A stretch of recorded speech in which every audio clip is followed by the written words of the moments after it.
안녕하세요. 반갑습니다. 이금수입니다. 자, 이제 여러분들 우리 오늘 마지막 강의를 합니다. 기본 대신 강의에서 내용 강의에서 마지막 강의가 되겠고요. 자, 여러분들 이번 강의 같은 경우는 이제 여러분이 좀 많이 낯설어하는 내용들이 들어가 있어요. 북한 부분이 들어가 있고요. 통일 부분이 들어가 있습니다. 북한과 통일 부분은 우리가 이제 일상생활 속에서 뭐 뉴스를 통해서 접하긴 하지만 여러분이 알고 있는 기본 상식이 거의 없는 상황이에요. 그러니까 배웠다 하더라도 거의 다 이제 잊어버린 그런 상황이기 때문에 핵심 위주로만 알려드릴게요. 실제로 시험에서도 꼭 나오는 문제들 위주로 나오기 때문에 여러분께서도 이제 그 부분만 짚어두시면 됩니다. 자, 먼저 여러분들 301페이지 보시면 북한의 정치, 경제 변화가 나와 있고요. 뒤로 가시면 302페이지에서 평화 통일을 위한 노력이 보입니다. 자, 첫 번째 북한의 정치, 경제 시작하겠습니다. 여러분들 북한의 정치와 경제에서요. 먼저 살펴볼게요. 정치 분야입니다. 근데 여러분 교재를 보시면은 이게 이제 시대별로 쭉 정리가 돼 있죠. 그래서 마지막 2010년대 이렇게 나와 있어요. 경제 쪽도 쭉 보시면 1950년대부터 60년대, 70년대, 80년대 이후 이렇게 나왔습니다. 그러니까 결국 여러분들에게 제가 알려드리고 싶어하는 방법이 뭔 것 같습니까? 여기서 얘기하는 건요. 그러니까 시간 흐름대로 쭉 한번 따라가 보자. 결국 문제에서도 시대별로 접근을 원하는 거고 우리가 지금 이렇게 이제 세로로 쭉 분류를 한다면 나중에 같은 시간대 가령 예를 들어서 1960년대다. 그럼 60년대 거기 보니까 주체사상이라고 나와 있죠. 그리고 뒤로 가서 경제 파트에 봤더니 경제개발 7개년 계획, 중공업 집중 육성 이렇게 나왔잖아요. 그렇죠? 그러니까 그거를 한 맥락으로 묶어 주실 수 있으시면 되는 거예요. 예, 그러면 이제 북한 부분은 여러 개 다 공부를 하신 겁니다. 자, 그다음 1번 첫 번째. 자, 북한 안에서도 그 중에서도 정치 이야기. 자, 일단은 북한이 통일되고 난 다음에 상황을 한번 얘기를 해볼까요? 광복 직후.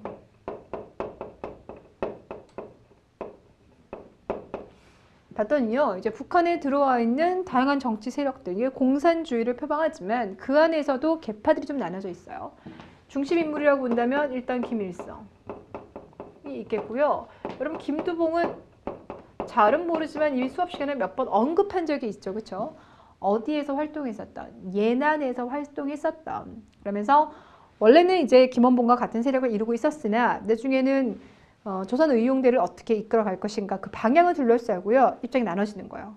김원봉 같은 경우는 그동안에 있어서 선전운동을 뭐 계속하자는 쪽인 거고 김두봉 쪽에서는 아니다. 보다 더 적극적인 무력 투쟁을 하자.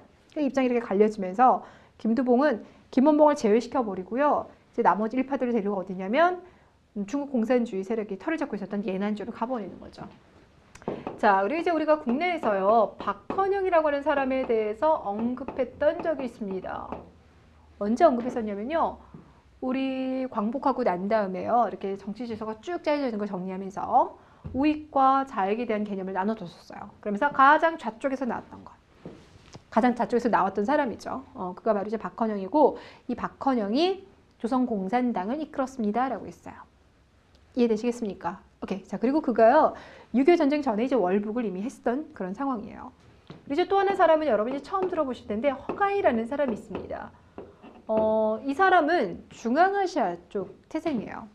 그러니까 그러니까 중앙아시아 쪽 사람입니다. 그렇다고 이제 우리 동포가 아닌 건 아니고 동포긴 하지만 예전에 이제 우리가 연해주 지역에 자, 연해주라고 했으니까 여기가 되겠죠? 자, 이 연해주 지역에 신안초를 비롯해서 우리 동포들이 털을 잡고 있었는데 스탈린 같은 경우는 스탈린이 여기 있는 이제 그 조선인들이 일본과 내통할까? 라는 이제 두려움을 느꼈다고 했죠.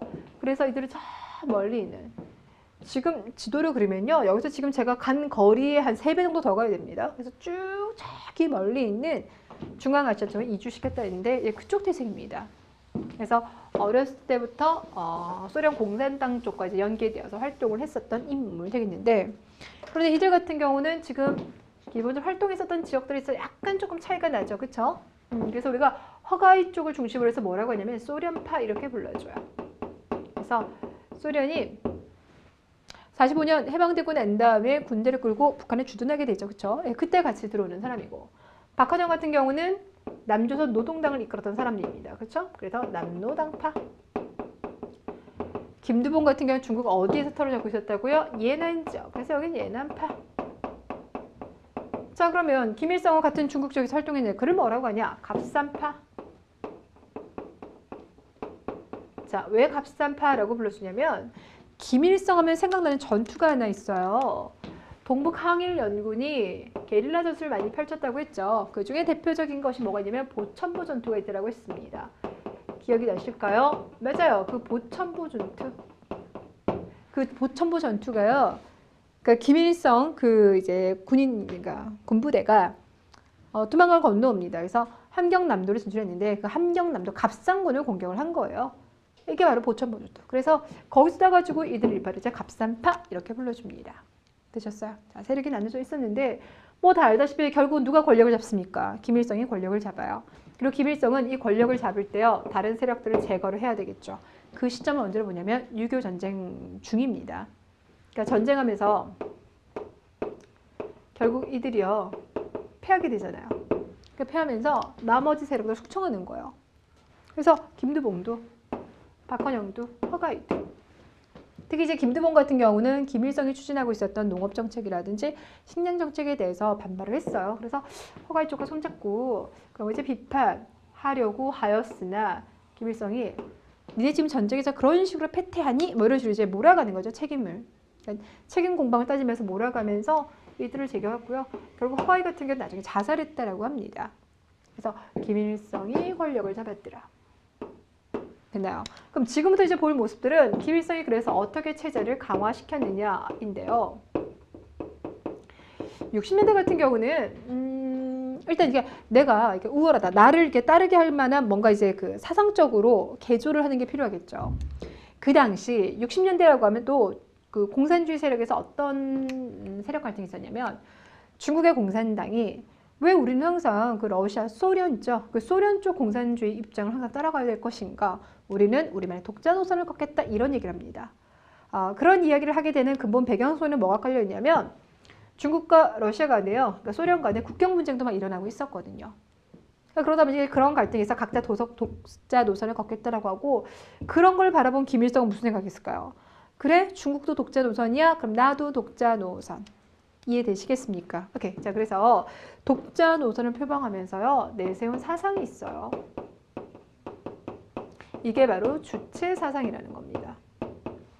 자, 주체 사상이 뭔지 잠깐 여러분들 교재 한번 볼게요. 교재 301페이지 오른쪽. 자, 사람이 모든 것을 자각하는 주인이고 모든 것을 결정한다라는 명제 하에서 자주 노선을 구축한다. 북한식 사회주의를 강조하였다. 이게 바로 주체 사상이래요. 그러니 공산주의라고 하는 틀은 유지하지만 소련의 지령에 의해서 가는 것이 아니라 그러니까 우리 스타일대로, 우리 식대로 가겠다. 어디선가 비슷한 얘기 들어보지 않았어요? 네, 예전에 이제 그 박정희 정부가 72년 유신체제 가면서 한국식 민주주의를 표방했었잖아요. 그렇죠? 여기서는 북한식 사회주의를 표방합니다. 그러면서 나온 것이 이제 주체 사상. 이때부터요, 이제 김일성 그 일족은 이제 영웅화되기 시작하는 거죠. 보천보 전투 막 이런 이야기들. 나뭇잎 하나 띄워가지고 두만강을 건넜다는 둥. 이게 뭐 이렇게 뭐가 또 있을까요? 그 솔방울 같은 거 있잖아요. 솔방울 던져서 그게 막 수리탕이 됐다는 둥. 막 이런 얘기들이 이제 나오는 상황이죠. 자, 주체 사상을 강조했고요. 이런 것들이 이제 사상적으로 사람들에게 스며들어가게 되면요, 이걸 이제 체제로 공고하게 만들어야 되겠죠. 그래서 사회주의 헌법. 사회주의 헌법이 이 시기 제정이 되었으며 하나만 더 국가주석제라고 들어보셨습니까? 그러니까 주석으로서 모든 그 당권을 다 장악하고 있는 거예요.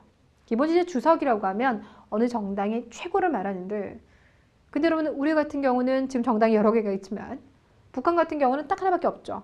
북한 노동당 딱 하나밖에 없어요. 그러니 그 노동당을 다 장악하겠다는 겁니다. 이것이 바로 국가주석주의.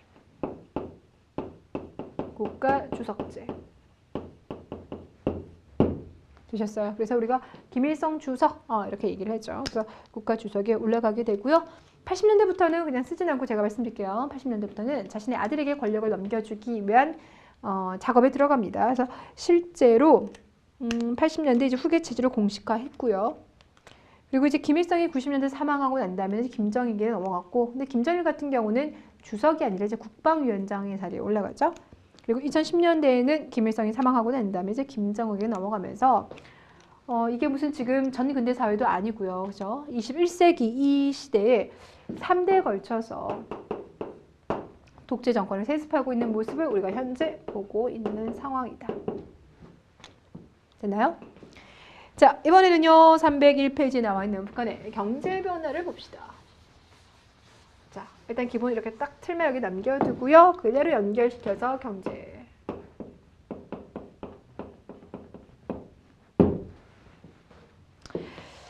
자, 북한의 경제는요. 일단 광복 직후 볼게요.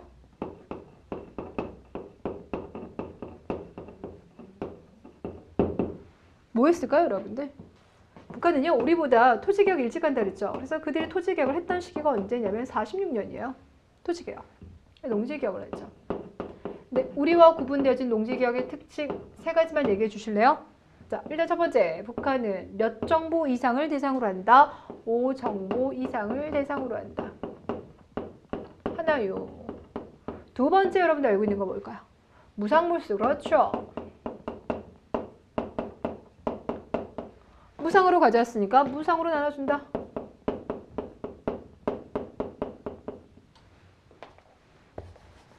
무상몰수, 무상분배 원칙을 가지고 있었다. 되셨습니까? 그리고 또 하나는 우리는 이제 산림이라든지 임야 같은 건 뺐었지만 그들은 모든 그 토지를 다 대상으로 하였더라. 그게 이제 특징이었어요. 자, 그래서 이제 전쟁 겪었어요. 전쟁 끝나고 난 다음에 어떻게 됐을 것 같아요? 전후복구 사업 들어가야 되겠죠. 그렇죠? 그래서 이 전후복구 사업을 단기간에 추진하기 위해서 추진했던 것이 바로 경제개발 3개년 계획입니다. 뭐 외우시면 쉬울 것 같아요. 우리가는 일단 단위가 다르니까 구분하실 수 있을 것 같고요. 자, 그래서 여기 이제 이를 통해서 단기간에 전후복구 사업에 어느 정도 성공을 합니다. 그리고 난 다음에 북한이 추진하는 게 되게 유명한 운동이 하나 있어요. 이게 바로 뭐냐면 천리마 운동이에요.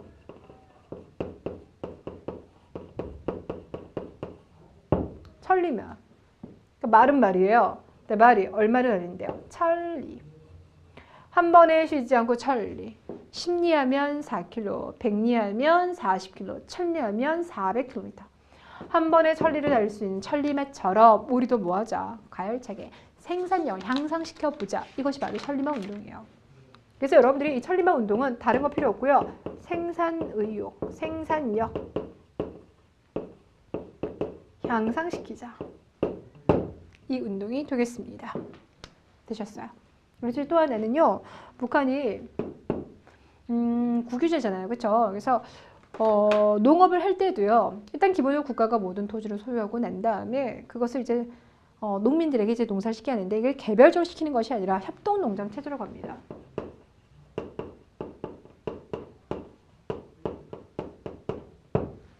자, 이런 것도 이제 50년대 모습이 되겠고요. 그 다음에 이제 60년대와 70년대 질문하겠습니다. 북한이 60년대 때요. 표방이 있었던 정치 구호가 뭐였었다고요? 정치 사상이 주체 사상이었죠. 그럼 주체 사상이라고 하는 건 뭡니까? 같은 공산주의 체제 안에서도 소련이나 중국의 영향력 물론 받겠지만 그래도 어느 정도 독자 노선을 걷겠다는 얘기인 거잖아요. 그럼 경제에서도 뭐 해야 되는 거예요? 어느 정도는 독자적으로 기반을 쌓아보겠다라는 겁니다. 그렇기 위해서는 이제 경제를 발전시켜야 되는데 그래서 이번에 나눈 건 경제개발 7개년 계획이에요. 3 나왔다가 이제 7개년. 그리고 우리도 경제개발 5개년 계획을 추진하고 있었기 때문에 시대적으로 비슷하구나 이해하시면 되겠죠. 그래서 어떤 부분에 집중적으로 투자를 하게 되냐면요. 중화학공업이에요. 자, 북한의 공업 같은 경우는요. 철저하게 중화학공업 위주죠. 공업 불균형이 되게 심해요. 그래서 항상 따라붙는 문제가 있습니다. 뭐가 있을까요? 생필품 부족.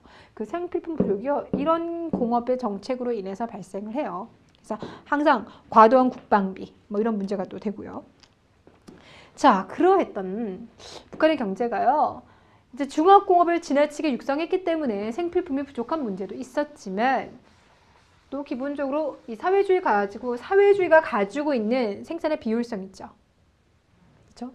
그러니까 가치라고 같이 나누면 오히려 사람들이 더 열심히 일할 줄 알았는데, 평등하면 더 일할 줄 알았는데 오히려 생산 의욕을 너무나 떨어뜨리는 거예요. 그래서 사회주의가 안고 있는 숙명처럼 생산력 저하 문제에 시달리고 있었던 거. 이게 하나가 있고요. 또 하나는 전 세계적으로 봤을 때 공산주의 국가들이 언제 서서히 무너진다고요? 80년대. 특히 80년대 후반 되면요. 서서히 무너지는 게 아니라 그냥 공산주의 자체가 아예 몰락을 해버려요. 그러니까 그런 모습들은 이미 이제 80년대부터 나타나고 있었겠죠. 그러다가 이제 그런 모습들이 이제 80년대 계속 지속되다가 이제 80년대 후반, 90년대 초반 되면 완전 무너지게 되는데요. 자, 그래서 북한도요. 그런 내부적인 경제 문제를 타개하기 위한 노력들이 이루어집니다. 자, 그 타개하기 위한 노력들은요. 하나하나 보지 마시고요. 이제 개별적 순서로 묶어갈 텐데 일단 첫 번째가 바로 뭐냐면 합병법이 있어요. 이게 이제 84년에 나왔다고 하죠. 합병법이라고 하는 건 뭐냐면요. 북한 안에, 그러니까 그 외국 세력들이 와서 나라에 이렇게 회사를 세워준다거나 했을 때 그걸 인정하겠다라는 겁니다. 이해되시겠어요? 네. 그러니까 그런 걸 설치했던 것은 이제 외국 자본을 유치해 보겠다라는 그들의 노력이 되겠습니다. 그러다가 이제 이것이 91년으로 가면 조금 더 발전해서, 그러니까 일부 회사가 한두 개 들어오는 게 아니라 아예 구역 자체를 열어줄 테니까 와서 얘들아 집중 좀 투자해줘. 북한에 이제 투자를 호소하는 거죠. 여기가 어디냐면 낮은 선봉이에요. 그러니까 동네 이름 자체도 선봉. 선봉의 수다. 예, 공산주의적 냄새가 나죠. 그렇죠? 낮은 선봉, 자유무역지대. 이름에서 북한의 사회주의 체제의 간섭을 안 받는다 이런 이제 냄새가 보일 텐데요. 여기가 어디냐? 두만강 아래쪽이에요. 여기를요 열어줄 테니까 이제 와가지고 자유롭게 투자해봐. 그러니까 법을 만들어 놓은 거고 아예 구역을 열어준 거예요. 근데 굳이 이 지역을 열었던 이유는 뭐가 있냐면요. 두만강 때문입니다. 여러분 이 두만강은요 잘 보시면은요 세 개 나라의 국경선이기도 한 곳이에요. 그렇죠? 이렇게 연결이 됐을 때 본다라면 여기 중국이죠. 북한이죠. 소련이죠. 되셨어요. 그래서 여기 같은 경우 이제 개발을 하게 되면 이 일대 이제 물건을 만약에 내려다 칩시다. 그러면 동시에 세 군데 다 접근을 할 수 있는 그러니까 국제적인 교통의 요충지가 될 수 있어요. 여기를 이제 먼저 주목한 게 누구냐면 유엔입니다. 유엔에서 여기를 개발하자. 그래서 두만강 개발 사업을 진행을 해요. 그러니까 유엔에서 여기를 이제 개발하고자 하니까 이쪽에서 뭐라 그러면 그럼 우리도 이렇게 되는 거죠. 그래서 여기를 이제 삼각편대로 짜거든요. 삼각편대로 짤 때 낮은 선봉이랑요 이런 식으로 연결해서 삼각편대 짭니다. 되셨어요? 단 성과가 별로 없어요. 왜냐면 산업이라고 하는 건요 여러 가지가 다 밑바탕이 돼야 돼요. 일단 도로도 깔려 있어야 되고요. 그쵸? 그리고 뭐 일단 그 사이에 체제가 안정돼 있어야 되고요. 투자하는 사람들 입장에서는 아니 내가 투자를 했는데 만약에 그 정부가 내가 만약에 돈을 벌어서 가져간다 했을 때 그런 걸 보장하지 못한다거나 아니면 체제가 불안정하거나 그러면 가질 수가 없잖아요. 그래서 이 북한이 가지고 있는 사회 그 기반 시설들이 너무나 열악해요. 도로도 그렇고 항만시설도 그렇고 너무 열악하다 보니까 여기를 개방시켜 놨으나 별로 성과가 지금까지 성과가 별로 없습니다. 그래도 일단 뭐 낮은 선봉 지역을 그래도 이제 개방을 했다라는 것 자체가 좀 눈에 띄는 부분인 거고요. 자, 그렇게 이게 오픈을 하면서요. 이제는 누구와도 교류를 하냐면 남한과도 교류를 하겠죠. 그래서 낮은 선봉 무역지대를 설치한 게 이제 91년입니다. 이제 90년대였던 거죠. 그러다가 이제 90년대 말에 가면 남한과 손잡아서 뭘 하냐면 금강산, 관광사업. 이게 98년. 여러분 뭐 98년 이렇게 접근하실 필요는 없고요. 이때 그럼 정부가 누구냐? 김대중 정부예요. 조금 이따 다시 한번 확인하겠지만 김대중 정부 같은 경우는 북한에 대해서 기본적으로 북한의 지원을 그래 좀 많이 해줬어요. 그러니까 북한을 포용하는 정책입니다. 그래서 뭐 식량 지원이라든지 이런 걸 해줬는데 이런 정책들을 바로 뭐라고 하냐면 햇볕 정책이라고 하죠. 왜 우리 이소부화에 그런 거 있잖아요. 바람이랑요 해가 있어요. 바람이랑 해가 서로 이제 내기를 합니다. 저기 지나가는 나그네가 있는데 누가 제 옷을 먼저 벗길까? 그래서 이제 바람이 확 바람 불었어요. 그런데 나그네는 그 바람에 옷을 이제 이렇게 옷이 벗겨지기보다는 그걸 안 벗으려고 막 꽁꽁 싸매고 있죠, 그렇죠? 태양이 납니다. 내가 할게. 따뜻하게 비춰주는 거예요. 그러니까 더워라고 받는 거죠. 이런 거. 햇볕 정책이라고 하는 것이 강제가 아니라 어떤 분위기를 조성해서 스스로 그렇게 하게끔 유도를 하는 거예요. 이것이 이제 김대중 정부의 햇볕 정책이 되겠는데 그 일환으로서 금강산 관광 사업을 시작을 하고요. 그래서 북한에서도 여기를 열어주죠. 이걸 바로 이제 특구, 특별한 지역이다. 그래서 금강산 특구라고 하고 노무현 정부에서 이제 이런 것들이 이어져요. 그래서 노무현 정부 때 나오는 게 바로 뭐냐면 개성공단입니다. 개성공단. 뭐 다 알다시피 개성지역은 우리 군사분계선을 기준으로 해서 더 올라가면요 1시간밖에 안 걸려요. 서울에서 보면. 그러니까 되게 단거리죠. 그렇죠? 거기에다가 이 지역 노동자 같은 우리랑 같은 말을 쓰고 있습니다. 그러니 기업주 입장에서는 막 말을 가르치고 서로 이제 언어 소통을 하는데 그러한데 보내는 시간들이 다 단축이 되는 거예요. 또 북한 사람들 같은 동포잖아요. 손놀림 대단히 좋습니다. 그러니까 그들이 가지고 있는 이제 저렴한 노동력과 우리가 가지고 있는 기술력 그리고 서울과 개성 간에 이제 거리가 짧기 때문에 수송하는 것도 쉽고요. 제품 만들어서 갖다 팔기도 좋고요. 여러 가지 이점 때문에 개성공단을 열었어요. 여러분들 여기서는 연도로 접근하지 마시고요. 정부 시기별로 나눠주시면 되겠습니다. 되셨죠? 자, 그렇다면 북한을 이제 시기별로 나눠봤고요. 이번에는 통일과 관련된 이야기 봅시다.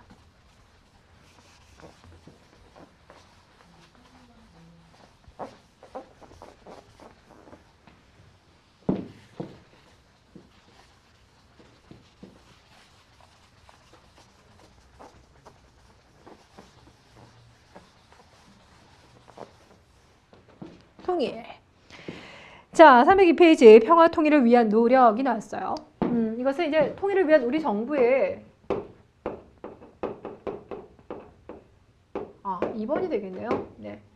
우리 정부의 시기별 통일 정책인데 이승만 대통령 같은 경우는 제가 항상 뭐 이승만은 공산주의 되게 싫어해요. 막 이런 얘기 했었잖아요. 그렇죠? 그러니까 이승만 정부가 가지고 있는 통일 정책은 여러분들이 금방 이해하실 것 같아요. 무슨 통일? 1번. 평화 통일일까요? 무력 통일일까요? 그렇죠. 무력 통일입니다. 이승만은 우리는 북으로 진격할 거야. 북진을 얘기했잖아요. 자, 그래서 이승만은 이 무력 통일론을 주장했었기 때문에 그가 세 번째 대통령 선거에 나왔을 때 경쟁자였던 누구? 조봉암이 무엇을 주장했을 때? 평화 통일을 주장했을 때 뭐야? 북한과 내통하는 거 아니야? 이러면서 이제 조봉암을 간첩 혐의 씌워서 이제 사형을 시키기도 하였었습니다. 맞죠? 자, 우리 이제 이승만 정부 다음에 등장한 이제 장면 정부. 여러분, 장면 정부가 참 단기간에 이제 문 닫았죠, 그렇죠? 네. 왜냐면 이제 국민들의 열망은 대단히 큰데 장면 정부는 기본으로 무슨 생각밖에 없었으니, 경제 생각밖에 없었으니, 네, 오로지 경제였던 거예요. 이승만 정부가 무너졌던 것 중에서도 경제가 바탕이 되기도 했었고요. 실제로 경제가 어렵기도 했었으니까. 그래서 우리는 장면 정부의 이런 모습들을 뭐라고 불러준다? 선경제 후통일. 자, 그러니 제야 세력들 안에서 나오는 다양한 통일 논의들이 제대로 정부에 반영이 안 되는 겁니다. 되셨어요? 자, 그래서 거기 보시면 장면 정부 1. 북진 통일론은 철회했다. 예, 통일론은 철회했다. 자, 하지만 선경제 후통일 정책. 당시 정부는 경제 성장이 더 절실했기 때문에 이것을 이제 우선시하는 바람에 그래서 민간에서 중립화 통일론도 나왔잖아요. 또 남북 협상론. 그래서 그때 한참 유행했었던 그 중에 가자 북으로 오라 남으로 막 그런 얘기 있었거든요. 그런데 정부가 그런 걸 저지해버립니다. 됐죠? 자, 그리고 이제 박정희 정부입니다. 질문하겠습니다. 박정희 정부가 내세웠던 두 가지 모토 뭐가 있다고요? 경제, 반공. 반공, 경제. 이건 여러분들이 머릿속에서 안 떠나죠. 그렇죠? 경제, 반공. 이 두 가지를 박정희 정부에서 주장을 했어요. 맞나요? 자, 그러니 당연히 박정희 정부 시기 때는 북한과 통일 논의가 있었을까요? 없었을까요? 없죠. 없습니다. 없습니다. 아니, 반공을 내세우는 정부랑 무슨 얘기가 이제 당연히 되겠어요. 북한 또한 마찬가지예요. 1970년대라고 하면 60년대에서 70년대 북한이요. 주체 사상을 얘기하고 있을 때예요. 사회주의 헌법을 얘기하면서 김일성 독재 체제를 강화하고 있던 시기였기 때문에 둘 다 자기 체제를 강화시키는데 정신이 없었기 때문에 평화통일 이야기가 안 나옵니다. 자, 그러다가 언제부터? 70년대부터. 자, 그래서 박정희 정부는 통일에 대한 이야기를 할 때는요, 60년대 이야기 안 나오고요, 70년대 이야기부터 나옵니다. 70년대 이 통일에 대한 이야기가 나올 수 있었던 이유는 세계적으로 평화 분위기가 어떤 화해 모드가 조성되기 있었기 때문인 거죠. 닉슨 독트린을 기억하실 것 같은데요. 자, 그래서 여러분 잘 보세요. 지금 이승만 정부에서는 무력 통일이 있으니까 당연히 만남이 없고요. 장면 정부는 경제 관심관이라고 북한을 만날 생각도 못하고 있죠. 그러다가 박정희 정부가 70년대 국제사회 화해 모드 속에서 북한과 첫 만남을 하게 돼요. 그러니까 지금까지 한 번도 없었다가 이제 첫 만남을 하는데 그 첫 만남을 주도했었던 게 바로 누구라고요? 적십자. 그래서 남북 적십자 회담이 열립니다. 되셨어요? 남북 적십자 회담이 일단 열렸고요. 그래서 적십자사가 이산가족 재회를 서로 이제 노력해보자 이런 이야기를 시작하죠. 인도적 차원에서의 논의가 시작이 되어지고요. 자, 그리고 정말 이건 연도도 꼭 기억하셔야 돼요. 72년이 되면 박정희 그리고 이제 김일성이 각각 특사를요 남과 북에 보내요. 그래서 남쪽에서는요 당시 이유락인가요? 정보부장입니다. 그 사람이 북한 가요. 북한에서도 또 김일성이 보내는 특사가 내려옵니다. 그래서 각각 대통령을 만나서 의견을 조율하고 그래서 두 나라가 합의문을 각각 남과 북에서 딱 발표를 하는 거예요. 아, 지금 같으면 이제 뭐 같이 만나서 판문점에서 발표를 할 수도 있기도 하고요. 아니면 우리가 북한 갈 수도 있겠지만 그 당시는 그런 정도까지 생각 못 하고요. 각각 합의를 했으나 각자 자기 자리에서 발표를 한다. 이것이 바로 뭐다? 72년에 발표를 했던 7.4 남북 공동성명입니다.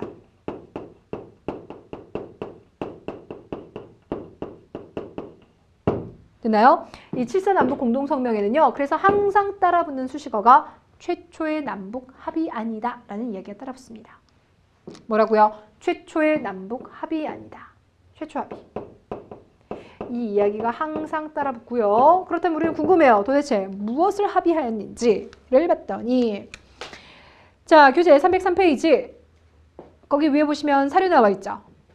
첫째, 통일은 외세에 의존하거나 외세의 간섭을 받음이 없이 자주적으로 해결해야 한다 라고 했습니다. 그러니까 무슨 통일? 자주통일.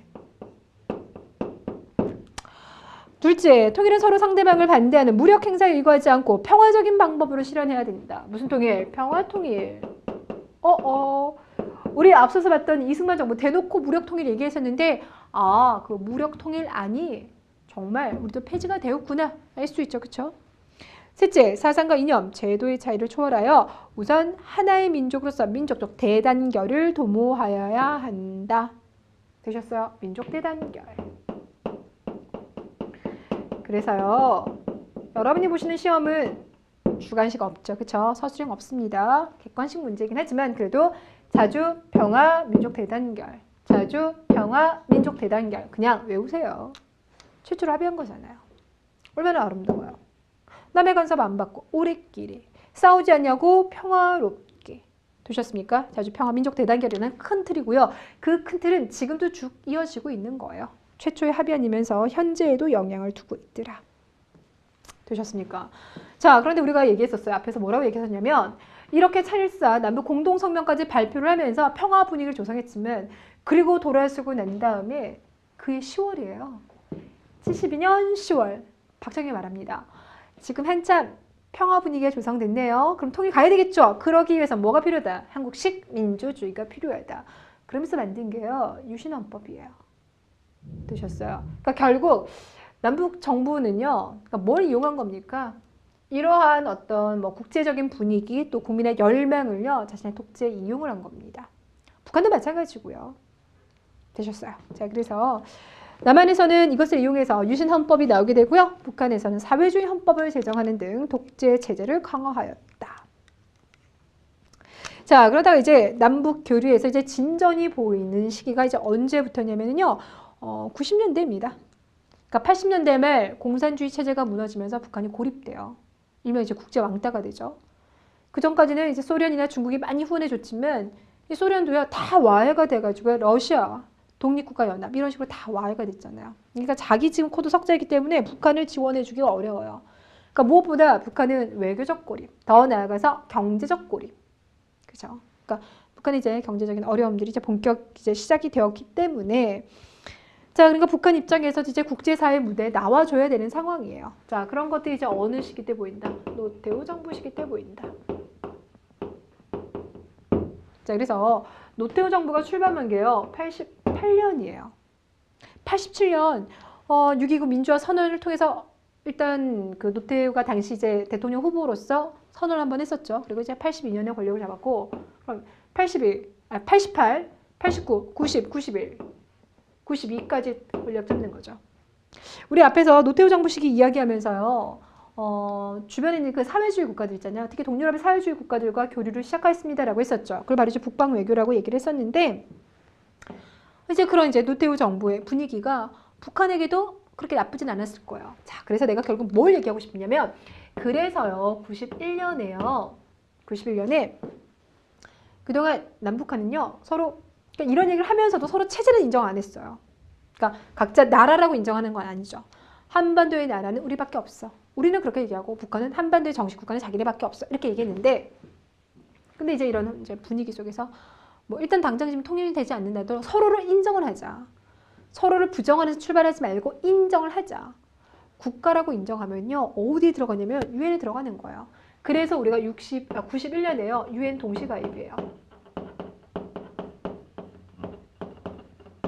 했죠. 그리고 또 하나 중요한 것이 바로 뭐냐면 남북한이 기본 합의서에 채택을 합니다. 남북 기본 합의서. 이 남북 기본 합의서의 내용이요, 바로 한반도에는 몇 개의 국가가 있다, 두 개의 국가가 있다, 그거 인정하는 거야. 한 개의 민족이 두 개의 국가를 체제 구성하고 있는 거 서로 인정하자. 이것이 기본 합의서의 핵심입니다. 자, 여러분들 거기 교재 303페이지 오른쪽 사료 한번 봐주세요. 남북기본합의서 제1조 남과 북은 서로 상대방의 체제를 인정하고 존중한다. 상대방을 인정하자는 이야기 보이십니까? 제9조 남과 북은 상대방에 대하여 무력을 사용하지 않으며 상대방을 무력으로 침략하지도 않는다. 제15조 남과 북은 민족 경제의 통일적이고 균형적인 발전과 민족 전체의 복리 향상을 도모하기 위해서 자원 공동개발, 민족 내부의 교류자로서 물자 교류, 합작 투자 등 경제 교류 협력을 실시한다. 라고 나왔어요. 그러니까 되게 길긴 하지만 결론은 뭡니까? 경제 협력 교류도 하겠다. 북한이 경제 고립을 이제 탈피하려고 하는 의도도 좀 보이고 있죠. 자, 이거고요. 자, 그러다가 이제 김영삼 정부 같은 경우는요, 경수로 원자력 발전소 건설 사업, 이게 잠깐 나오는데 드라마 보시면 북한이 맨날 핵무기 만들잖아요. 자, 그렇게 그 원자력을 이용해서 핵무기를 만드니까 우리가 뭐라면 니네 전기가 필요하면 원자력 발전소를 만들어주겠어. 단 그 원자력 발전소는 핵무기 만들 수 없는 걸로. 그게 바로 경수로 방식. 그러다 이제 김대중 정부가 가니까 무슨 정책? 햇볕 정책을 추진을 하더라. 되셨어요. 오케이. 자, 앞서 봤다시피 햇볕 정책으로서 금강산 관광 사업을 이제 맺었고요. 또 하나 가장 눈에 띄는 게, 그래서 김대중 정부 때요. 그때가 2000년이에요. 밀레니엄 딱 될 때. 그 2000년이죠. 그때 김대중 대통령이 북한 갑니다. 되셨어요? 자, 이걸 바로 뭐라냐? 남북 정상회담. 처음 만났죠. 그동안 특사는 서로 파견했지만 얼굴 마주본 건 처음이거든요. 자, 그래서 뭐라고 했냐? 1차 남북 정상회담. 한 번 더 있었습니까? 그럼요. 노무현 정부 때. 그래서 2차 남북 정상회담.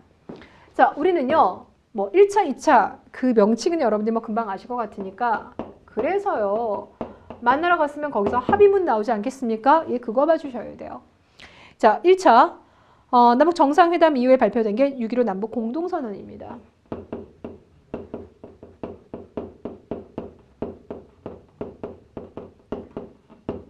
자, 여러분에게 통일이 좀 다소 먼 이야기다 보니까 무슨 선언, 무슨 성명 이런 거 나오는 거 보면 그러고 안 지키면 그만이지라고 얘기하겠지만 그것도 결국은 단계인 거예요. 이게 서로 간에 이렇게 자꾸 알아가고 협의를 맺어가는 과정 속에서 네트워크도 형성이 되는 거고요. 그렇죠?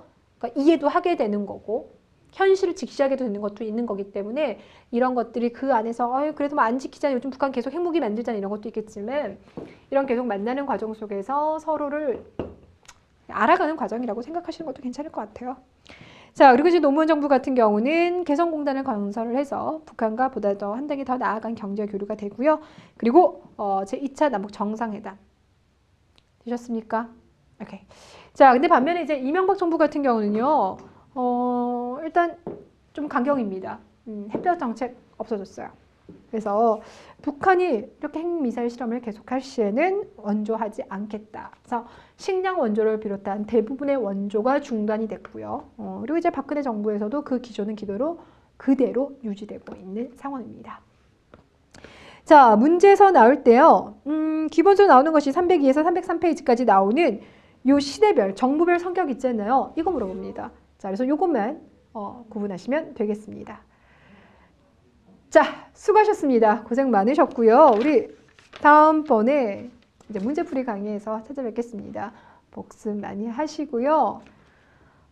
그동안 고생 정말 많으셨다는 거 다시 한번 말씀드리겠습니다. 수고 많으셨습니다.